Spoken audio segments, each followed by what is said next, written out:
الحمدللہ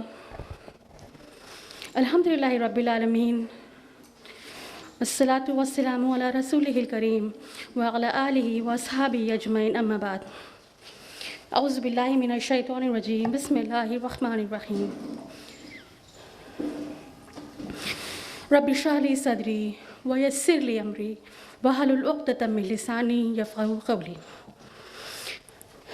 پیاری بہنوں، Islamic educational and research organization کی طرف سے آرگنائزڈ آج کے سیمینار میں آپ سب کا خیر مقدم کرتی ہوں۔ السلام علیکم ورحمۃ اللہ وبرکاتہ۔ تو آئیے سب سے پہلے میں مائک پہ دعوت دوں گی سسٹر حلیمہ افشاں کو کہ وہ آئیں اور تلاوت قرآن مجید کے ساتھ ہمارے آج کے اس پروگرام کا باقاعدہ آغاز کریں۔ سسٹر حلیمہ افشاں۔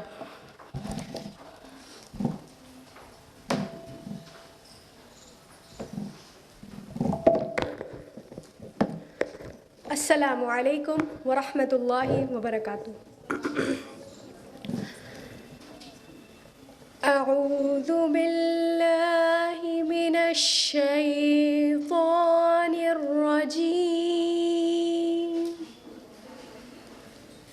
بسم اللہ الرحمن الرحیم۔ وَلَنَبْلُوَنَّكُمْ بِشَيْءٍ مِّنَ الْخَوْفِ وَالْجُوعِ وَنَقْصٍ مِّنَ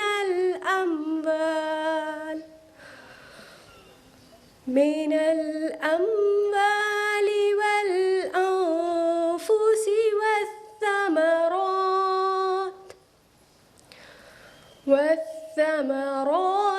وَبَشِّرِ الصَّابِرِينَ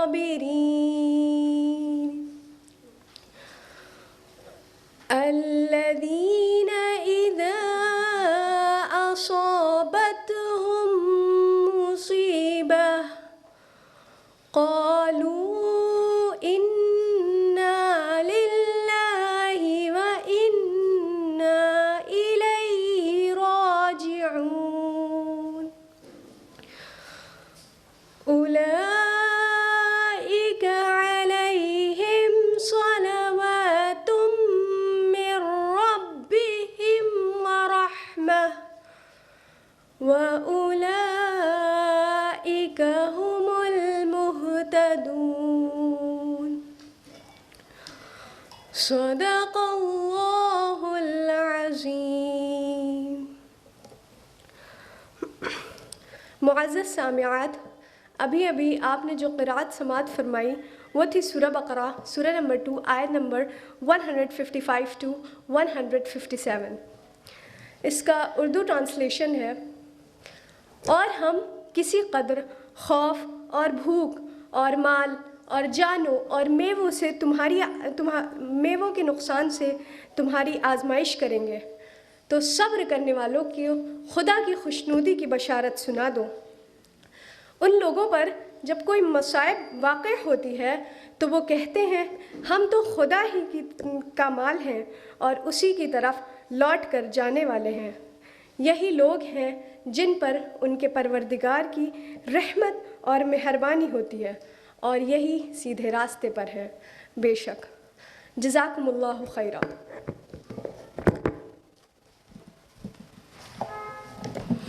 جزاک اللہ خیر سسٹر حلیمہ۔ اللہ تعالیٰ اس قرآن کے ذریعے سے آپ کی دنیا اور آخرت کو سنوار دے۔ یہ قرآن آپ کے دل کا نور، آپ کے سینے کی بہار بن جائے۔ خدا کرے سسٹر حلیمہ کہ آپ وہ چمکتا ستارہ بنے جو بہتوں کی اندھیری زندگیوں میں ہدایت کا نور لانے کا ذریعہ بنے۔ آمین۔ تو چلیے اب آگے بڑھتے ہیں۔ لیکن میں نے آپ سے آپ کی خیریت تو پوچھی ہی نہیں۔ میں نے ابھی تک آپ سے یہ نہیں پوچھا کہ اس ٹھنڈ میں آپ کا کیا حال ہے۔ تو بتائیے کیسے ہیں آپ سب لوگ؟ اپنے اس سوال کے جواب میں کئی طرح کے فیشیل ایکسپریشنس یہاں سے دیکھ پا رہی ہوں، اور کئی طرح کے الحمدللہ میں نے سنے۔ کچھ کا الحمدللہ تو بڑا چہکتا ہوا تھا الحمدللہ، کچھ کا تھوڑا سست الحمدللہ، اور کچھ کا تھوڑا مایوس سا۔ ہاں ٹھیک ہے الحمدللہ۔ لیکن پیارے بہنوں ایسا نہیں ہونا چاہیے نا، الحمدللہ تو ہمیشہ خوش ہو کر ہی ہونا چاہیے۔ دنیا کی اس زندگی میں تو تکلیف،